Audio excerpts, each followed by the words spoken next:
fact that so many actors for no reason are being blasted in the social media. A girl like Swara, who's very outspoken, apparently gets threats and gets abuses and so on all the time. And this is only just to shut her up. And the fact is, I get these messages too, but I pay no heed to them. I don't get as many as I imagine someone like Swara gets. But it does give you a certain, I mean, it does make your heart thump a little faster when you read you SOB, I'll do this and that to you on your timeline. Yeah. It doesn't make you feel good. And you wonder, hey, should I be saying these things or not? And that is their intention. For example, the way the statement I made about a police officer's life being less important than the life of a cow got twisted into all sorts of statements. I am afraid. I said I'm concerned about my children, is what I said. I never used the word afraid, but yet they go on saying, I still keep getting messages saying, you are afraid, why don't you go to Pakistan? Yeah, now it's go to Turkey. Yeah. I mean, at least, yeah, I suppose Turkey is an improvement on Pakistan, but I mean, I'm not sure. Yeah. But, I wanted to remind you, remember what they did to Om Puri, your friend? That ghastly interview that happened where he had said something so innocent about BSF and about Nitin Pandya, and they just made his life a misery. Yeah. It was a terrible, terrible thing. We don't acknowledge these things, but it was literally, forcing a man on his knees. Yes. A very proud man. It was, and all these incidents should teach every film actor that to believe that the audience loves you is a bloody myth. Absolutely. And if you're naive enough to believe in it, go ahead, but you're going to learn sooner or later. They don't love us. And I'm not talking of myself, I'm talking of the guys who, outside whose houses these mobs go ape and dance and sing and cheer and whistle. They're there for the thrill, they're not there, they don't give a damn if you were living or dying. Absolutely. And it just proves, and this is the way their resentment comes out. Some guy with 25 followers threatens to teach Amir Khan a lesson. Yeah. Now, this guy has probably been a huge Amir Khan fan all his life. He's probably spent his pocket money on Amir Khan's movies. Yet he wants to teach Amir Khan a lesson. Yeah. Look at the kind of abuse the Bachchans are getting. Yes. For no reason at all. Yeah. For falling ill, for God's sake. But yet this has happened to a man like him. Yeah. Who's been worshipped, whose work rather has been worshipped for 4 generations of people. And who's always tried to be correct. Who's always tried to be correct, who's the epitome of a gentleman. To the point of sometimes being very, very too correct. Yeah, yes, he is. But at the same time, the point I'm trying to make is that not at all should any of us film actors, no matter how much affection we receive, believe that we are universally loved. What excites you, Mr. Shah, about movies now? These are dark times, but every movie is an act of hope, isn't it? Every performance is an act of hope. What's exciting me is the kind of work a lot of youngsters have done during the lockdown. Mm-hmm. Since they've been pushed against the wall, they've had to access their deepest resources and come up with ideas which really matter to them. They are lucky not to have the pressure of a distributor or a producer saying, ye kar do, wo kar do, gana dal do, etc., etc. And they are permitted, and also the censors are not sitting on their heads, chopping every second line and having smoking is bad for you and this is bad for you and that. I mean, we should make a movie where everything is bad for you, where if you tease a girl, a notice should appear. Eve teasing can land you in jail. Raping a woman can get you into really serious trouble. Smuggling goods can land you, etc., etc. You have a warning for everything. When politicians appear, it should be, don't listen to this man. I'd love to see that, for sure. Yeah. But sorry, what were we saying? So some of the work that some of the young people are doing. Yeah. Some of the online plays that have been performed. Several films made in the lockdown, of which my son was a part of one of them, called Lust Stories, which were home stories, so not lust stories, which are very good, all 4 of those. and many other of these short 10-minute films which several youngsters are making. Yeah. And it's also very interesting that most of the work being done online in the lockdown is being done by young people. Yes. And that's a great thing. Yeah. Some very original stuff. I hope this effect lasts. I think for a film like Mir Aqsam, the lockdown has been very fortunate. Otherwise, Mir Aqsam would have had to spend more on publicity than they spent on making the film. Absolutely. Yeah. And it had no, padakte hue gaane or exciting visual gunfights or anything to draw the audience. Not even a young handsome face. They had two old men as the center. Who would have come for it? Very few people might have been interested. It may have caught on because of its virtues by word of mouth, perhaps. But this has been fortunate that, as Shabana was saying, that in like 17, 18 countries at the same time it's been seen. Yes. How would we have managed that if we were to have a theatrical release? It wouldn't have been possible. So the fact that it's benefited a thing like Mir Aqsam, the fact that Bandish Bandits, which no one expected would be so entertaining, has proved to be refreshing, as everybody calls it, free of the obscenity-filled tirades of most of the web series and the gratuitous sex and even nudity in places.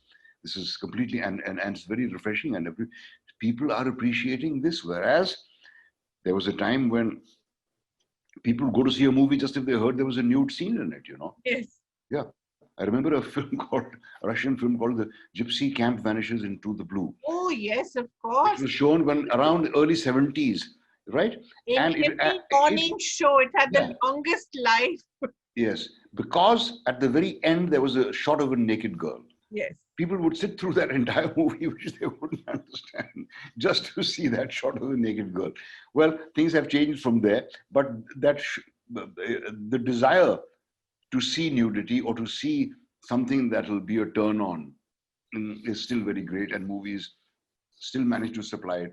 It's a great relief that something like Bandish Bandits has been an antidote. I hope it will persuade you to do more streaming series. I think that's the future, Kaveri. Yes. I really think I have no aversion to it. I never did. Like I had no aversion to appearing on television. You did Mirza Ghalib. I did Mirza Ghalib, which is one of the milestones in my career. I did The Discovery of India and also a few other things. I did a thing for Chetan Saab called Paramveer Chakra. So I had no reservations. I never believed that if you do TV, you won't get work in movies. I was already working in movies. Right. TV was another medium, another avenue, and I don't alter my method of work if I'm on stage or if I'm in front of a movie camera or a TV camera or sitting doing a Zoom performance like we did of our play Waiting for Godot. Yes. What an actor has to do is the same, whether you've got tons of makeup on or whether you're talking to a blank screen and you're not even seeing your audience. What you have to do is get across. And performing online, it's very interesting that it has really made me realize the worth of not concentrating on the audience. On stage, the audience is an integral factor. Yeah. A play does catch life with the presence of an audience. Right. When a play is performed before an audience, it improves by leaps and bounds. Here, there's no audience, but yet you can't afford to dwell on that. There's no laughter coming in, there's no appreciation, there's no applause. So it just teaches you concentrate on what you have to do, because that's what you should be doing on stage. Even if they're laughing and going mad, that should not affect you.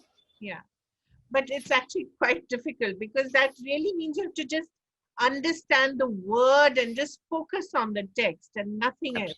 Absolutely, and that is the direction toward which the kind of theatre I do has been gravitating over the last few decades. Your work remains something that gives you the desire to get up in the morning every day and start afresh and do something new and find some exciting word or find an old text which gives you a new meaning.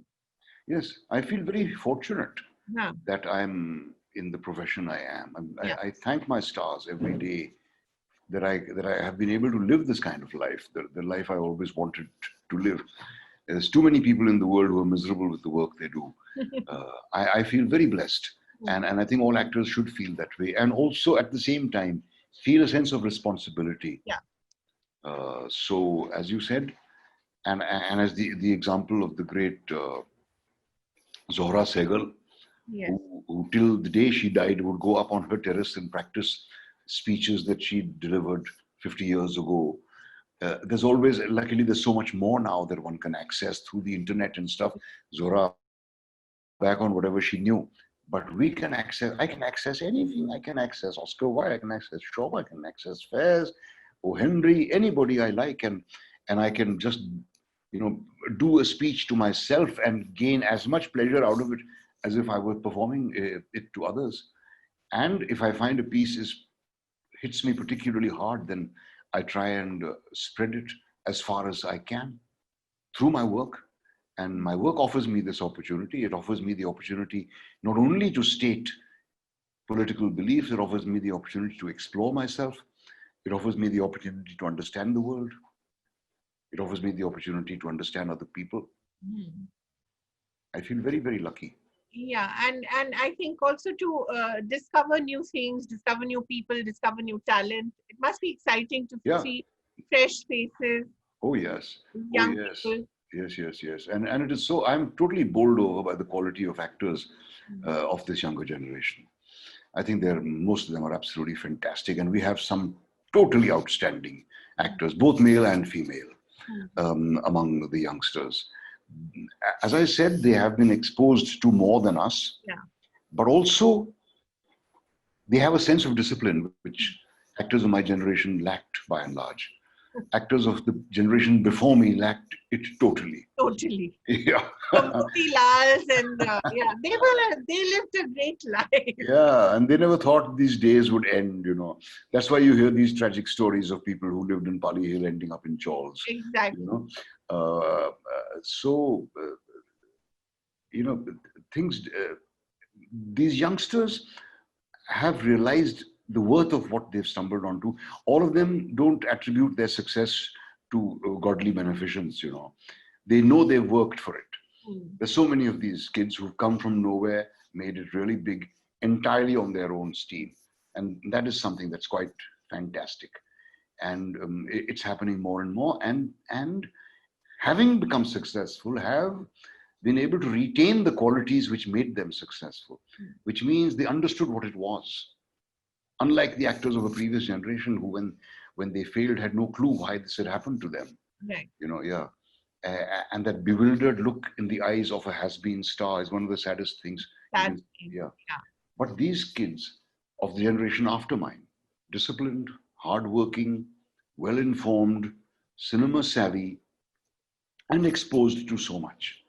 They had to be better than us, and so many of them are.